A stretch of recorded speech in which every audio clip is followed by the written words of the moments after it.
तो आज हम लोग सीखेंगे इम्परेटिव सेंटेंस। कौन सा सेंटेंस? स्पोकन इंग्लिश का शुरुआत इम्परेटिव सेंटेंस से ही होता है।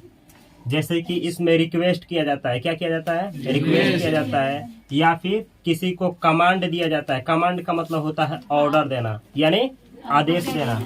तो इम्परेटिव सेंटेंस में बहुत सारा कैटेगरी आता है, लेकिन इसमें से एक कैटेगरी पढ़ेंगे जिसका नाम है ऑर्डर वाला सेंटेंस या कमांड वाला सेंटेंस। इसका प्रयोग कब किया जाता है? जब किसी को आदेश देना हो। जैसे आदेश दिया जाता है ना कि इधर आओ, वहां जाओ, ये लाओ।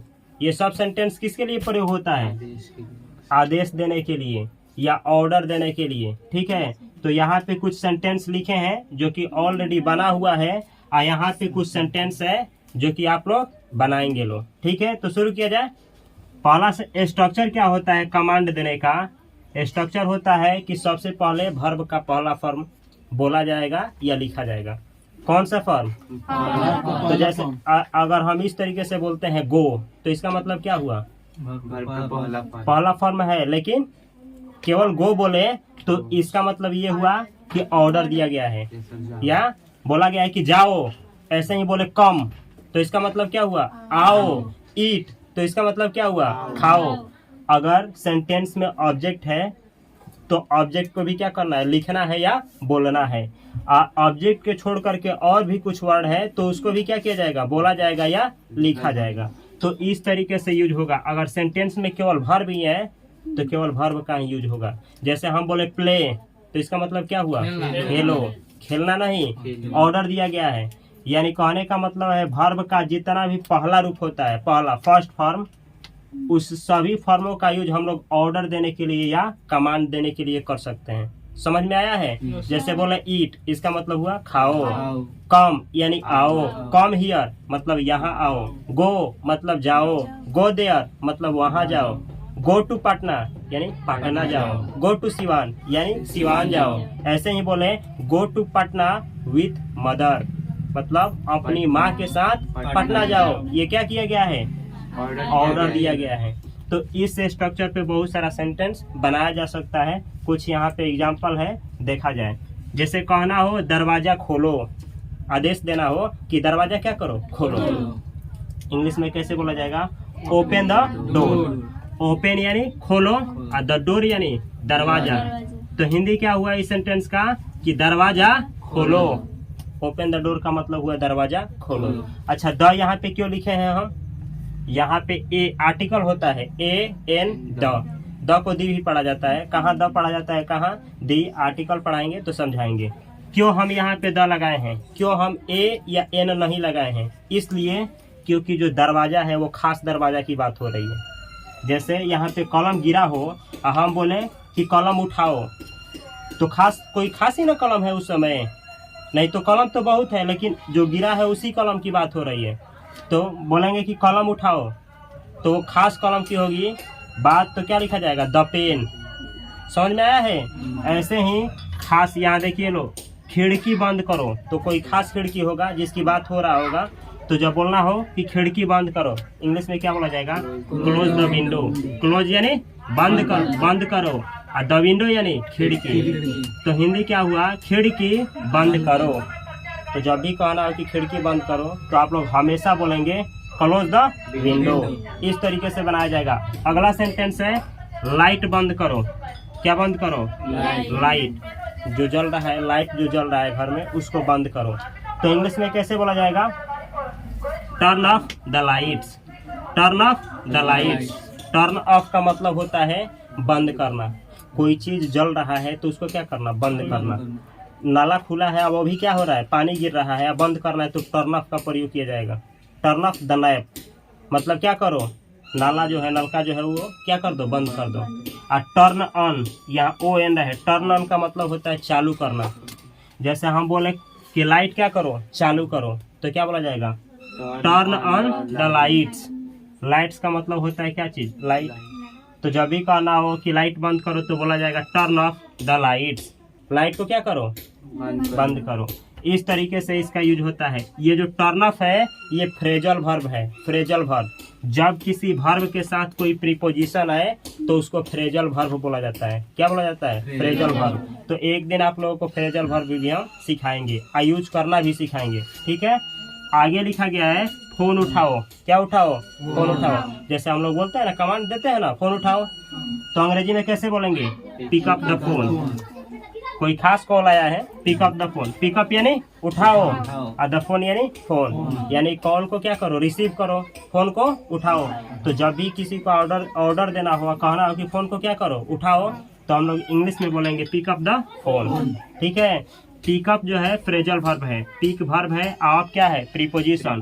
तो वर्ब के साथ प्रीपोजिशन है तो उसको फ्रेजल वर्ब बोला जाता है। अब फ्रेजल वर्ब का उपयोग यूज थोड़े अलग तरीके से किया जाता है, ठीक है। अगला सेंटेंस है लिख लो। जैसे हमको कमांड देना हो, आप लोगों से कहना हो कि लिख लो, तो हम क्या बोलेंगे? कमांड के रूप में किस सेंटेंस का यूज करेंगे? Right it down. राइट मतलब लिखो, ईट मतलब इसे मतलब क्या? ये जो दिया है, और डाउन मतलब होता है इसी के साथ फ्रेजल वर्ब आया है, तो ये इसी का रूप है। राइट इट डाउन का मतलब हुआ कि क्या करो? इसे लिख लो। तो हमको कहना हो कि इसे लिख लो तो बोलेंगे राइट इट डाउन, मतलब इसे लिख लो, ठीक है। ऐसे ही सेंटेंस है आगे बढ़ो। क्या बढ़ो? आगे बढ़ो। तो इंग्लिश में क्या बोला जाएगा? जब ऑर्डर देना हो तो क्या कैसे बोला जाएगा? Move forward.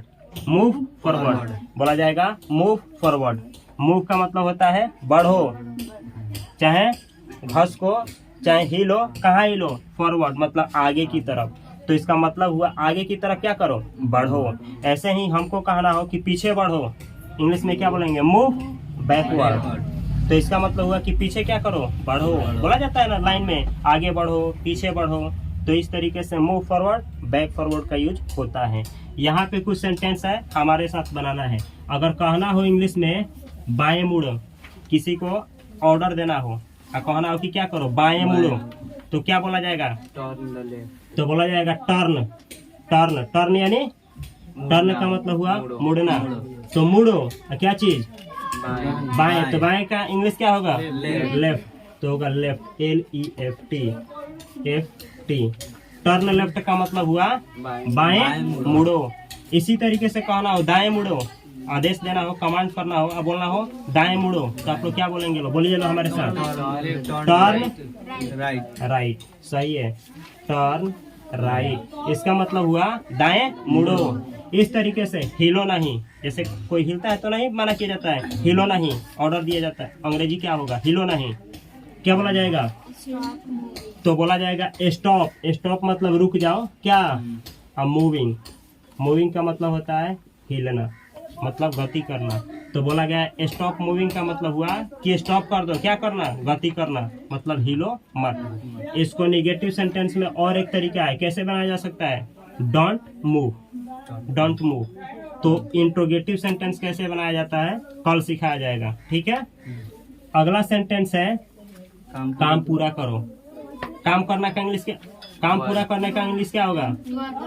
तो कंप्लीट। कंप्लीट भी आप लोग लिख सकते हैं। चाहे होता है फिनिश। फिनिश का मतलब ये होता है समाप्त करना, और कंप्लीट का मतलब ये होता है पूरा करना। क्या? तो आप दोनों में से कोई एक वर्ब का यूज करिए। हम फिनिश का कर रहे हैं, फिनिश द वर्क। काम को क्या करो? पूरा करो। जो आपको काम मिला है उसको पूरा करो। तो जब भी कोई बड़ा आदमी जो आपका मालिक है आपको काम दिया है, अब बोलेगा, कमांड देगा कि क्या काम को क्या करो? पूरा करो। तो इंग्लिश में कैसे बोलेगा? फिनिश द वर्क, काम को पूरा करो। इस तरीके से आपको ऑर्डर दिया जाएगा। इसी तरीके से कहना हो काम शुरू करो, तो क्या बोला जाएगा? Start the work. अच्छा, start working. Start working. Start मतलब शुरू करो, ये स्टार्ट है, स्टार्ट। और वर्किंग मतलब काम करना, यानी इसका मतलब हुआ काम करना शुरू करो। तो जब भी किसी से कहना हो, ऑर्डर देना हो, कहना हो कि काम करना शुरू करो, तो इंग्लिश में क्या बोला जाएगा? Start working. ऐसा ही हमको ये कहना हो पढ़ना शुरू करो, क्या बोलेंगे आप लोग? Start reading. कभी भी स्टार्ट वर्ब के बाद कभी भी वर्ब का चौथा फॉर्म लगता है, हमेशा याद रखना हो। दुनिया का कोई भी सेंटेंस हो, अगर वहाँ स्टार्ट वर्ब लग गया है और उसके बाद कोई वर्ब का फॉर्म लगाना हो तो कौन वाला लगेगा? चौथा। जैसे हम कहेंगे खेलना शुरू करो। अंग्रेजी क्या होगा?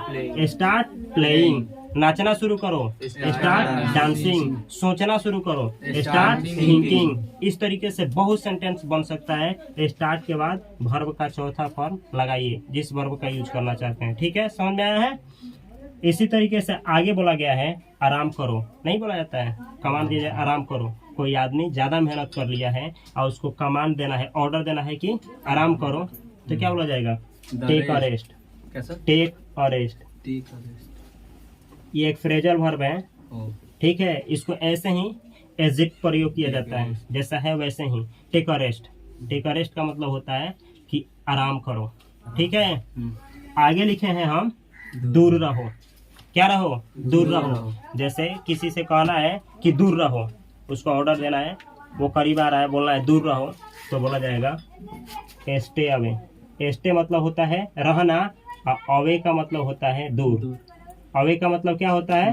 दूर। स्टे मतलब होता है रहना, अवे मतलब दूर। तो इसका हिंदी मतलब हुआ कि दूर रहो। तो आज से जब भी किसी को कहना हो, आप लोग ही किसी को कमांड देना हुआ, कहना हो कि दूर रहो, तो अंग्रेजी में कौन सा सेंटेंस बोलना है? स्टे अवे, दूर रहो। ठीक है, ऐसे ही अगला सेंटेंस है जल्दी करो। जल्दी करो, तो जल्दी करो का इंग्लिश होता है हरी अप। वो भी ठीक है, हरी अप। ये फ्रेजल वर्ब है। सुने हैं लोग? हरी अप पिक्चरों में ऐसा यूज किया जाता है, हरी अप। जैसे बोला जाएगा जल्दी करो, जल्दी करो। जब बोलना हो कि जल्दी करो तो बोला जाएगा हरी अप। ये फ्रेजल वर्ब है। नहीं तो इसके जगह पे डू फास्ट भी कर सकते हैं।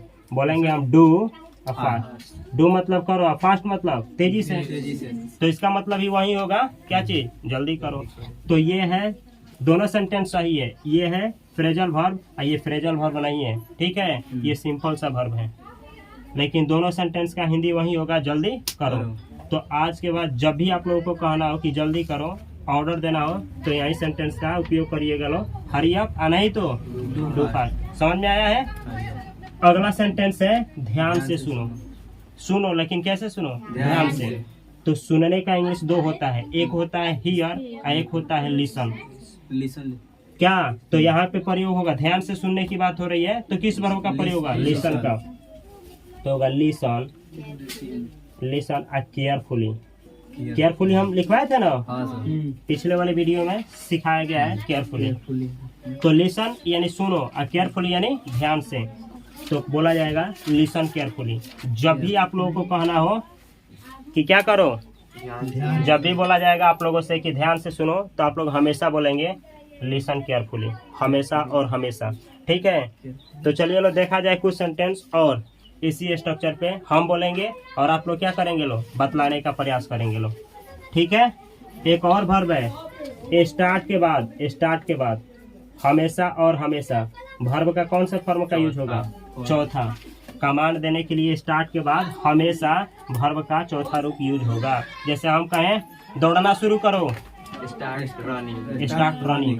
कमांड दिया जाता है ना, जहाँ दौड़ होता है वहाँ कमांड किया जाता है। बोला जाता है 3 आएगा, उसके बाद बोला जाएगा दौड़ना क्या कर देना? स्टार्ट। तो बोला जाएगा 1 2 3 और उसके बाद बोला जाएगा स्टार्ट रनिंग, यानी दौड़ना क्या करो? शुरू करो। अब दौड़ना शुरू कर देना है। इस तरीके से स्टार्ट के बाद वर्ब का कौन सा फॉर्मूला आएगा? हमेशा और हमेशा चौथा। इस तरीके से होता है बिगिन। बिगिन पढ़ा है ना? बिगिन का मतलब होता है शुरू करना, कोई काम शुरू करना। इसके बाद भी वर्ब का चौथा ही रूप लगता है, शुरू करना। जैसे हम बोले बिगिन रीडिंग, इसका मतलब क्या हुआ? वही पढ़ना शुरू करो। दोनों का मतलब होता है शुरू करना। बिगिन रीडिंग और चाहे स्टार्ट रीडिंग, दोनों का मतलब क्या होगा? शुरू करो, शुरू करो। तो इस दोनों का एक ही अर्थ होता है, शुरू करो। तो इस दोनों को एक जगह पे नोट कर लेना है, स्टार्ट को भी और बिगिन को भी। दोनों का मतलब होता है शुरू करना और दोनों के बाद वर्ब का कौन सा फॉर्मेट लगता है? चौथा, हमेशा और हमेशा। तो कुछ सेंटेंस हम बोल रहे हैं, आप लोग बनाने का प्रयास करेंगे। ठीक है, नोट हो गया? तो कर लीजिए लो नोट। 15 सेंटेंस है, हो गया? चलिए लो कुछ सेंटेंस हम बोल रहे हैं, आप लोग बनाने का प्रयास करिएगा लो। ठीक है, एरर होगा तो हम सुधारेंगे। बोलना है हमें खेलो, क्या होगा अंग्रेजी? किसी को कमांड देना हो जितना भी सेंटेंस पढ़ा रहे हैं आज सब कमांड वाला सेंटेंस है। हम किसी को ऑर्डर दें खेलो तो क्या बोलेंगे? प्ले। हम बोले मैदान में खेलो, अंग्रेजी क्या होगा? Play in the field. हाँ, प्ले इन द फील्ड। सही है। ऐसे ही हम बोले पढ़ो, क्या होगा अंग्रेजी? स्टडी चाहे रीड, दोनों सही है। बुक पढ़ो, रीड द बुक। क्या? Read the book. यह पाठ पढ़ो, क्या होगा? हाँ, रीड दिस लेसन। यह पाठ पढ़ो। ठीक है, समझ में आ रहा है ना? इसी तरीके से हम बोले अच्छा बोलना है सोचो, अंग्रेजी क्या होगा? थिंकिंग की थिंक होगा। अब हम बोले अपने भविष्य के बारे में सोचो, क्या होगा? अपने भविष्य के बारे में सोचो। In the future. हाँ, think about your future. Think मतलब सोचो, अबाउट माने के बारे में, योर फ्यूचर मतलब अपने फ्यूचर के बारे में। तो जब कहना हो कि अपने फ्यूचर के बारे में सोचो, अंग्रेजी क्या बोला जाएगा? Think about your future. समझ में आया है? इसी तरीके से हम कहें put the pen. Put the pen, put मतलब होता है रखना। Put the pen on the table, इसका मतलब क्या होगा? बताइए लो। Put the pen on the table. हाँ, ऑर्डर दिया जा रहा है कि जो पेन आप हाथ में लिए हैं उस पेन को कहाँ रखना है? टेबल पर रख दो। पुट का मतलब होता है किसी चीज को क्या करना? कहीं पे रखना। समझ में आ गया? पूरा इसमें से कुछ भी पूछना हो जो आप लोगों को समझ में नहीं आया है तो आप लोग पूछने के लिए फ्री हैं। समझ में आ गया ना? टोटल केयरफुली मतलब क्या होता है सर? केयरफुली का मतलब होता है ध्यान से, सावधानी से। सावधानी से की भी यही मीनिंग होता है।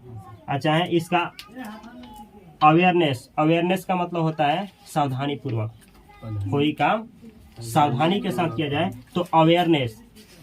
इसका मतलब होता है ध्यान से सुनने के सेंस में। वहाँ होता है अलर्ट के सेंस में, मतलब अलर्ट रहे किसी चीज से तो अवेयरनेस का प्रयोग होता है। अलर्टनेस की बात ना हो तो केयरफुली का, जैसे ध्यान से पढ़ो, ध्यान से सुनो, ध्यान से कहीं जाओ, मतलब देखना है आगे पीछे। समझ में आ गया? और कुछ जानना है तो इसको नोट करिए लो।